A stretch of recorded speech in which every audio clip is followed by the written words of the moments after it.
Après la réunion d'hier des dirigeants de la CEDEAO, leur chef d'état-major se retrouve demain au Ghana. Au cœur des discussions, la mobilisation potentielle d'une force militaire pour rétablir le président nigérien dans ses fonctions, Mohamed Bazoum, qui serait détenu dans des conditions précaires. Les développements avec Yassine Lazzez. Malgré leur espoir de parvenir à une solution diplomatique et pacifique à la crise au Niger, les États membres de la CEDEAO réunis à Abuja ont décidé le déploiement d'une force militaire en attente pour restaurer l'ordre constitutionnel. Le Nigeria, le Bénin et la Côte d'Ivoire ont d'ores et déjà annoncé l'envoi de bataillons. L'autorité de la CEDEAO ordonne au comité du chef d'état-major des armées d'activer immédiatement la force en attente de la CEDEAO avec tous ses éléments. Très impliquée depuis l'annonce du coup d'État mené par la junte militaire désormais au pouvoir, la diplomatie américaine a de son côté soutenu la décision de la CEDEAO à travers la voix du secrétaire d'État Anthony Blinken. La CEDEAO, l'organisation qui rassemble les pays d'Afrique de l'Ouest, joue un rôle de premier plan en démontrant la nécessité d'un retour à l'ordre constitutionnel et nous soutenons ce leadership et le travail de la CEDEAO dans ce domaine. Si le calme semble régner dans les rues de Niamey, le doute et l'incertitude continuent de peser sur le pays.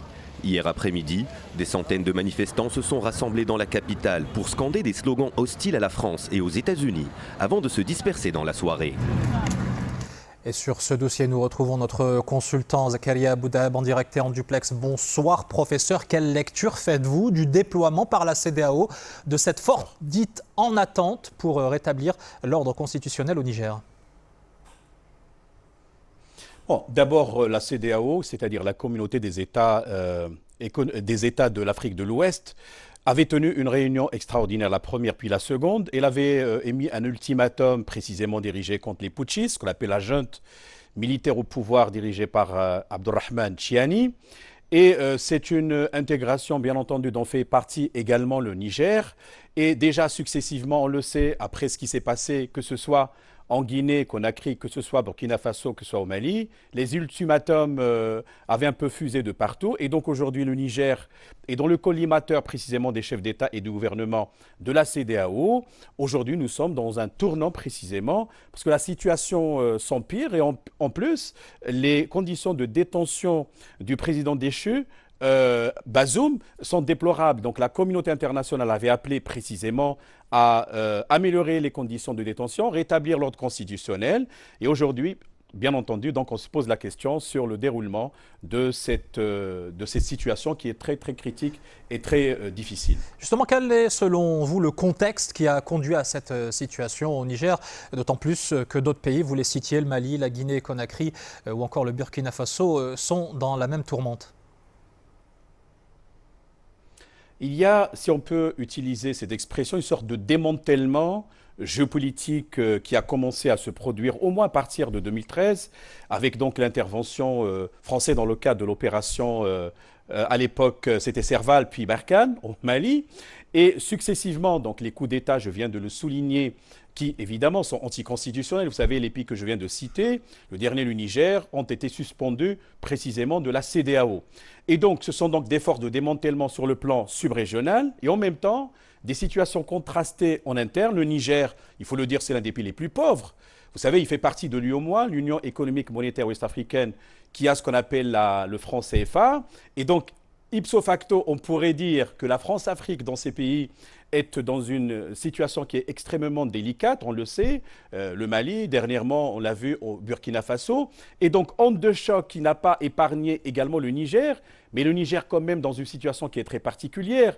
Vous savez, il fournit l'uranium à la France, pratiquement 15%, sinon 20% de l'usage. Il y a également des forces américaines sur place, une base aérienne, et ainsi de suite. Donc on pourrait donc grosso modo dire qu'il y a une sorte de contexte général, subrégional, avec des situations de pauvreté, de changement climatique, difficultés en termes de gouvernance, qui a conduit à cette situation, je le pense, très complexe. D'un mot, quels sont les scénarios probables d'évolution de la situation, notamment à l'issue de la réunion qui est prévue demain au Ghana ?